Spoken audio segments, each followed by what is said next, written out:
They say the higher you rise, the darker the secrets you bury. And in the case of Sean "Diddy" Combs and Donald J. Trump, their past friendship may hold more secrets than the public has ever been told. At first glance, the connection between the rap mogul and the real estate tycoon turned president may seem unlikely.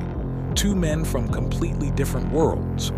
But peel back the flashy layers of fame, and you'll find that both men built their empires in the same city during the same era, often within the same velvet-roped circles.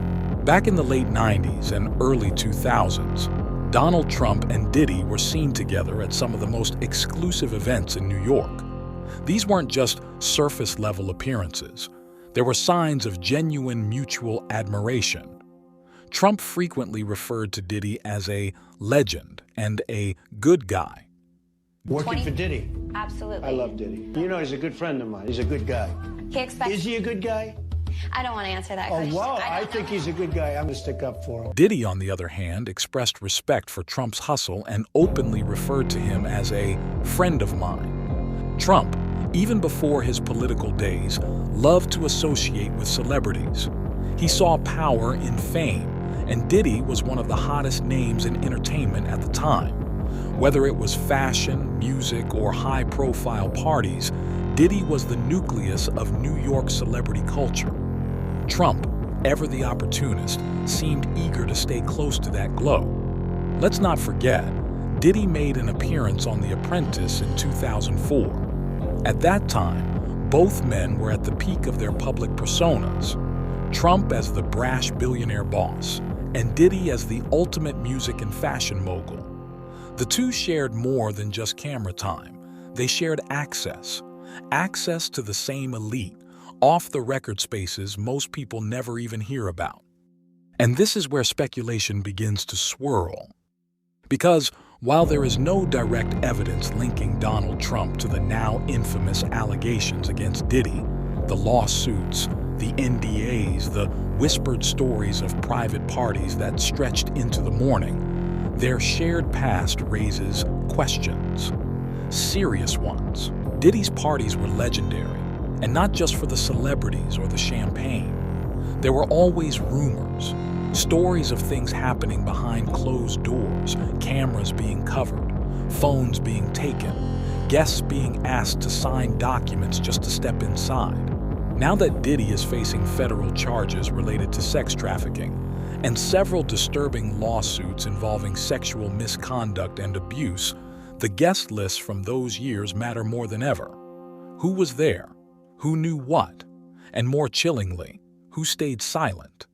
Trump's name has never been on those official lists. But if you ask anyone who's been around the New York elite scene during that era, the lines were blurred. Attendance wasn't always documented. Memories were selective. And in a world of privilege, people look out for each other, especially when reputations are on the line.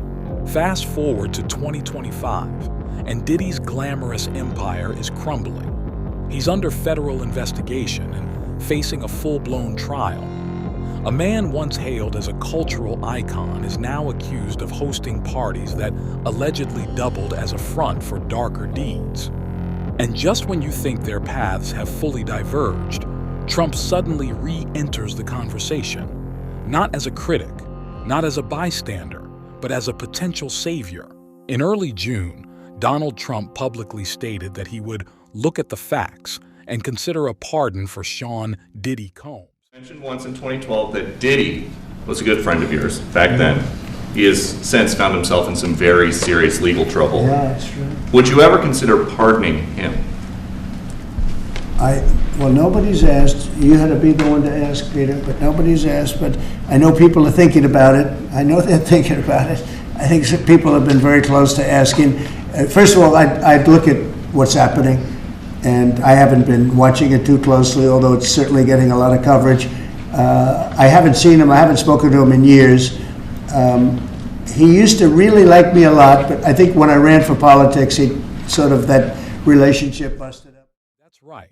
The same man who once called Diddy a friend may now be considering using presidential power to save him from prison. At first glance, this could be chalked up to loyalty. Trump has always taken care of those who backed him, or those who boosted his image when it was convenient. But let's entertain another possibility, a darker one. What if Trump's sudden interest in pardoning Diddy isn't just about friendship? What if it's about fear?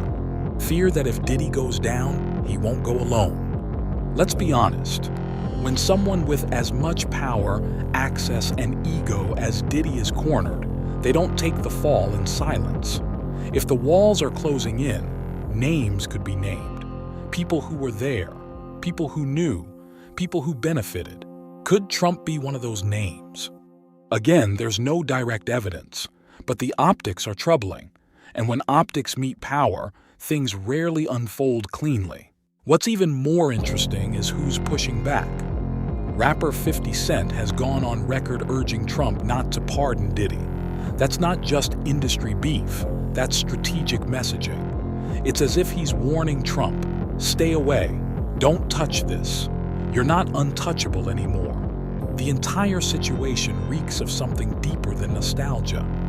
If Trump were truly just being loyal to an old friend, he could do it quietly. But he's floating the idea publicly, perhaps testing the waters, or maybe, just maybe, sending a signal to Diddy himself. Stay quiet and I'll take care of you. It's a chilling possibility that two of the most powerful men in American pop culture history might be entangled in a silent, unspoken agreement built not just on mutual respect, but mutual dirt. We may never know the full story.